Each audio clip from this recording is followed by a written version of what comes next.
So here is the plan. So the plan is to build a vanity that looks like it's floating.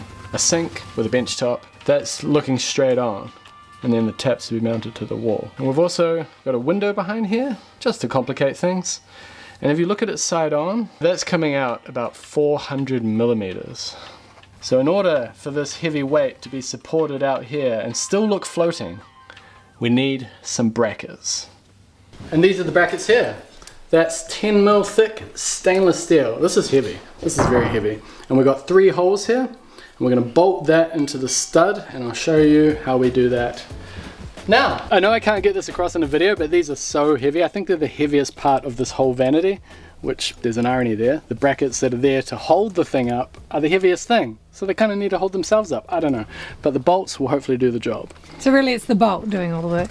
It's all on the bolt. Try pulling that out. Ah, see, yep. The test worked.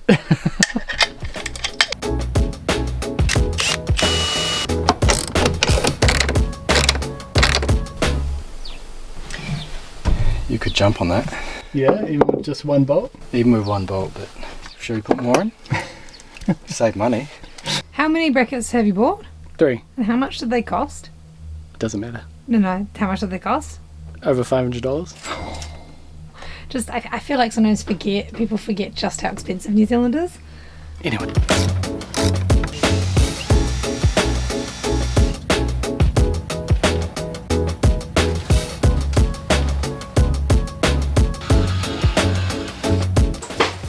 Now, if there's one to bugger up, it's at least we got one to trace of it. So it's a bugger up. Yeah, it's a good template. Oh, look at that, eh?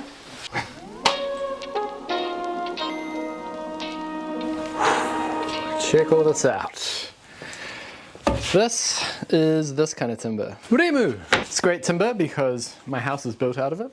It's also the most common second-hand native New Zealand timber you can find, which means we can get our hands on some of it. And it matches my window sash nicely. See, that's the cedar, and that's the remu. But as you can see, that's all pretty rough sawn. Now, at first, getting a hold of this stuff, like stuff in this condition, was pretty difficult actually. There's local companies that specialize in demolition and they get a hold of this stuff. And the best thing for them to do is to mill into floorboards. That's how they make the most money per meter. Whenever you want something that's larger than a floorboard, it's really hard to get that timber. But thanks to my friend John at Nelson Builders, I managed to get a bunch of it. And John also put me onto a company locally that has a 4-sided milling machine. Try and do it myself, but this is going to save me so much time.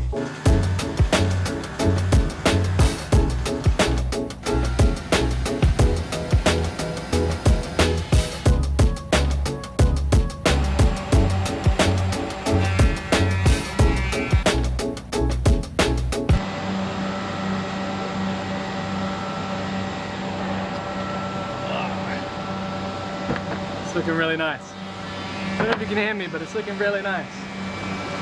I can't believe it goes in one pass like that. It's crazy. Look at that. Beautiful. Yeah, well I was thinking that's how we put the bench top together. So we have a domino here today, and we also have Shane. Yeah. He brought his domino. That would have been useful yesterday when I used it. Yeah, that's right. Biscuit jointer. Yeah. Well, you can compare, you know. You'll decide whether it's just stick with a biscuit joiner or stick with something that actually works. Nothing wrong with that, right? No, there's nothing wrong with that. That's where we all start. Yeah. But look, you're going to use this today and you're going to fall in love. Got grain going that way, and then that way, and then that way. Yeah, no, see, this is not your typical. Okay, so that milling that we did, that didn't really straighten it. It's kind of like a thicknesser. You put it through, it just pins it all into place, makes a nice clean cut, and then when it comes out the other side, it springs back. So we don't have straight lines here, which is unfortunate, and I don't have a jointer. But, just like the domino, Shane does have that too. I have a semi-sharp jointer. Semi-sharp. It's got to be better than no jointer.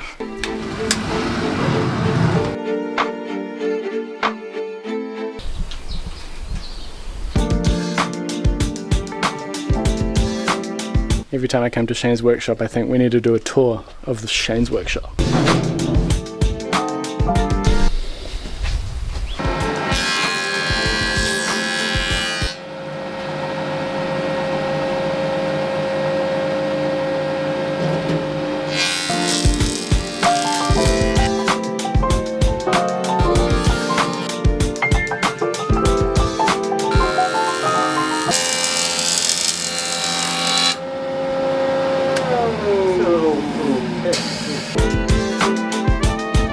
Brought one. Oh. Hey? Look at that. Get it jointed. Yeah.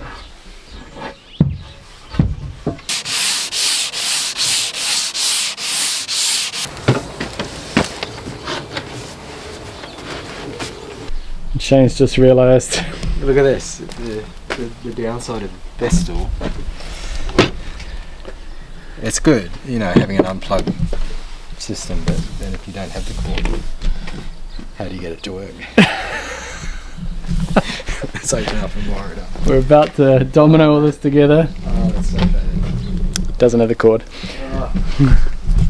And I don't have any Festool stuff. What would solve this problem if I owned the Festool domino? Yes. Okay. You know, I've got like 15 at home cords. Okay. Like, there's so many of them, they're just like, you know.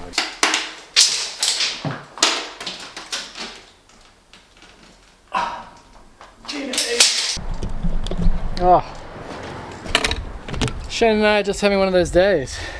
Battling with the reamer, realizing just how imperfect it is, and how hard it is to work. Every time we run a blade through it, it chips, it's hard to sand straight. Now I've got this bench top and there's an imperfection on every single board. And I'm trying to position things where maybe the sink will cover the imperfections. It might do in the case of one of these boards, but not everywhere.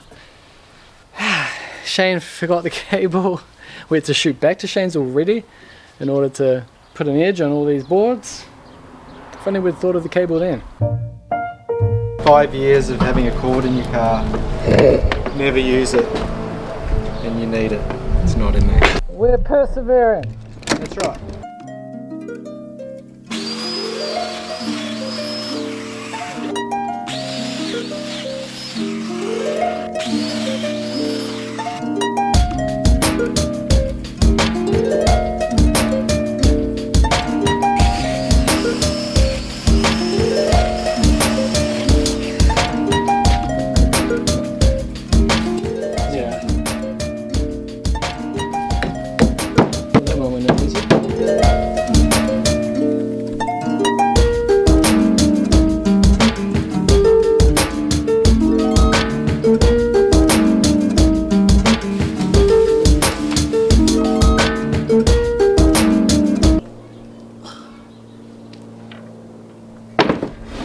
Okay, the domino didn't get it perfect. It got it pretty good, but the timber had kinks in it, so it can't fight timber when it's that thick, right? Still a good tool though. So there's a bit of planing to do. There you go, you can see little lips. This is the high point.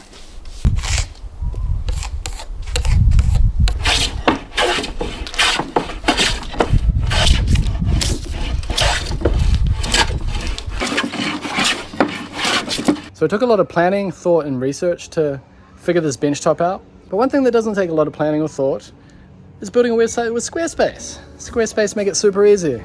It's an all-in-one platform where you can build your online presence and run your business.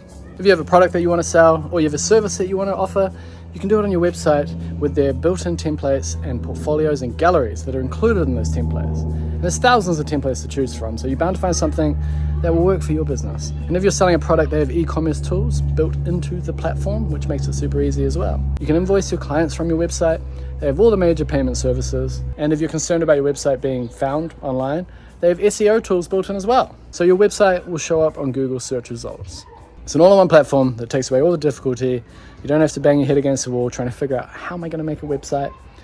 Like I've been banging my head against the wall, figuring out how to make this timber straight. But they also have a free trial, so if you just want to give it a go, you can do that. But if you're going to launch your own website, head over to squarespace.com/Scott Brown Carpentry, and then you can save 10% off your first purchase of a website or domain. thank you to Squarespace for sponsoring this video.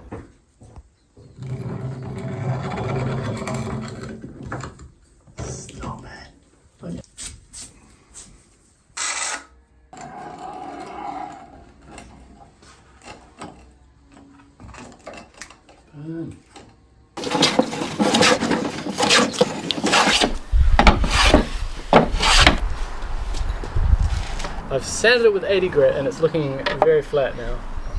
And I had to flip over and do the other side. Look at that. You see that? It's pretty straight. It dips off in that corner there, but I think we're going to cut that off.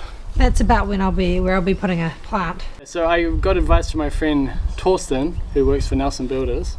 He has been doing a lot of work with this timber on their jobs. Through trial and error, he's found that the best option is belt sanding with the grain, but constantly moving the belt sander and going no higher than 120 grit for Osmo. They did a bench top and they sanded up to 320, 350 or something. And the problem with that is it created like a impenetrable sheen on the timber. And then when they put the oil on, the oil just peeled off later. Didn't sink in, didn't grab it. And this is specific to Remu? Specific to Remu. Because Remu has a lot of natural resins in it. And knotty grain, as you've seen, can be a bit of a pain to work with. Who knows, but this is what I'm doing. I've got it to 80. I'm going to put a 120 grit roll on there.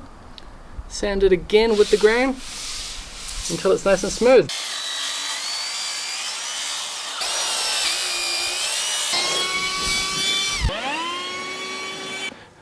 And let's see if our steel brackets can take the weight. Easily. Alright, let's not touch my timber frame for now. Okay. I think it's a bit too big. What do you think? Yeah, it is too big. It's hard to film in here because it's so dark, but on the camera it looks really dark. In person it looks mint. It does. Yeah, it's too big because I mean it's a tiny bathroom, right? We just banged into each other. I think we might be able to make it small without being able to see the bracket. It looks so cool. It looks so good.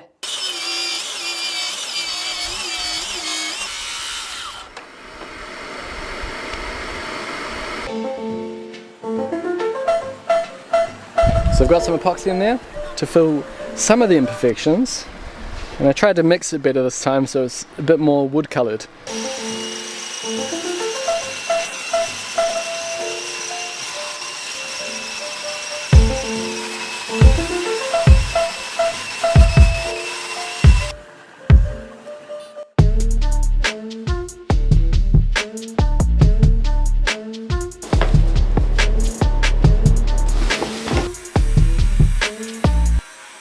Look at this. Look at that grain. Popping. Yeah, boy. And I think this stuff has turned out pretty good too.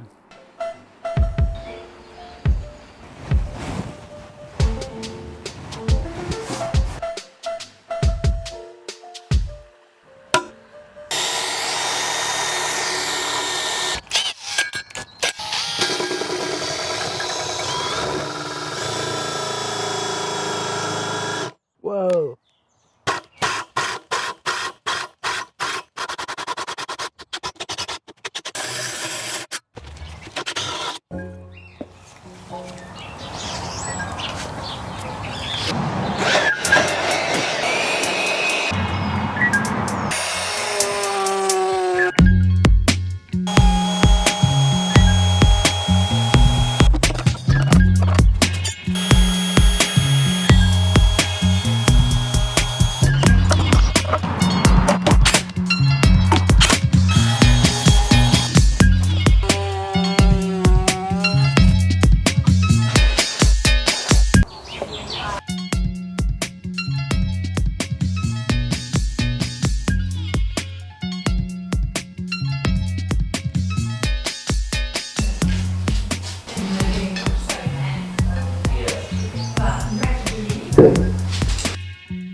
They fade on. It's so large. And then look at the ones where the mirror will be. Yeah. You focus? I think so. And then look, I can either go like full bright, Yeah. or vibes, or 100% vibes. There you go. I love it. Yeah.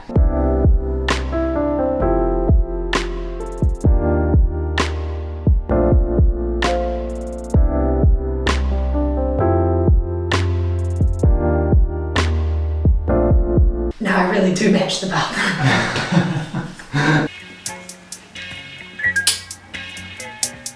So lush. So nice, so nice.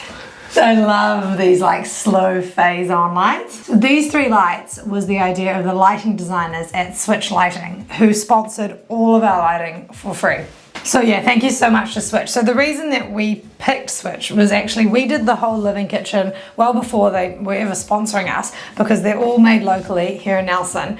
And they also have this incredible showroom where you can go and see all the different color temperatures, all the different phases, etc. And they show you how the color temperature, you know, warm or cool, can actually change the color of a room. So this is the thing with this color. We know it's a bold choice. We wanted to do bold. And I keep laughing at the comments that say, I should have just done it white and a large tile. It's like, okay, first of all, white large tile is not the timeless classic look that you think it is. It was a trend. It was minimalism. It was huge 15 years ago. And now, you know, like all trends, we're moving into something else. And it's not to say you should follow trends. You should just do exactly what you want. And for us, we shower in the evening as a time to wind down for bed. So we don't want this like bright, sterile space. We wanted something cozy and moody that will sort of get you a little bit sleepy and ready to go to sleep. And I'm so happy with it. I love it. So another thing that Switch Lighting recommended for us was these lights are going to shine into the mirror, like we'll angle them into the mirror, and then that reflects the light back, which illuminates the room, but it also illuminates your face evenly. So what a lot of people do is they'll get a light, shine it into their face, but that actually creates a lot of shadow when you're looking into the mirror, which is hard when you're doing makeup or whatever. However, Switch told us if you shine the lights into the mirror and then it evenly reflects back onto your face. So yeah, those sort of tips, the fact that they create the lighting plan, amazing. It helped us out so much, because lighting is not something that we are experts on by any means, and I think this is perfect. You might notice something's missing. We don't have any glass. We will. But we have to get a custom piece fitted with a door in the center. The door isn't on, for instance. There's no door to this bathroom. Like Jess said, there's no glass for the shower. We will be doing that. And there's no cabinet here. We had toilet paper in mind. Look at that. So we've got enough room for the door and then the backboard of the cabinet. Well, there you go. The bench top is done. It floats, it works. It's not connected on the side here. Look, there's a gap there. There's a gap at the back as well. And it's just a few mil off this window frame, completing the floating look. And one thing I'm very relieved by is, I'm clearly on the toilet here. I was worried that sitting on this toilet I would look over and see the brackets, but I don't. There we go, that's my view from the loo. Didn't think I'll say that in a video. You have to really crouch down to see the brackets. And when you're up here you can see a bit of the bottle trap, but that's why we got this beautiful brushed nickel one. And it goes out to a pipe, which ultimately goes out under the house and into somebody else's problem. Some people ask why we have plumbing pipes outside here in New Zealand. It doesn't really get that cold here. All our plumbing pipes are exposed. They're under the house, ventilated under the house, it's not sealed. Exposed to the cold, and they never freeze or break, in our case. It does get pretty cold down the bottom of the South Island, but we live up at the top. Oh yeah, and we have a window here. And then if you're dying for one, and the window's open, you can just dive under there from the backyard. Gaze at Jess's beautiful garden. No, you're really just looking at the outdoor shower. And that is going to be there for a little bit longer than we'd planned. Oh, hear that seal. Out of the options of frosted glass that we had, this was our favourite. It looks the most natural. But we were concerned about privacy, so let's give that a test. Can you see it? As long as you don't do that, it's pretty private. So we still need to get a custom glass door. We need to finish off the cabinetry here. We need to install our very meaty Schweigen ventilation system, and we also need a door. Yeah, that would be useful. However, we can't do any of these things right now because we need to take another break from the renovation, because we're in Japan. We're in Japan! Look! Tokyo Station. So, Japan. It's right there. We're here. One part. We're not staying here. No. Should we catch a train?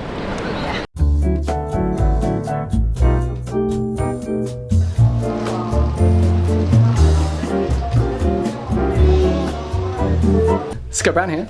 You know, they say that people choose the interior paint colors they like based on the clothing that they like. Jess? Where did Jess go? 1, 2, 3.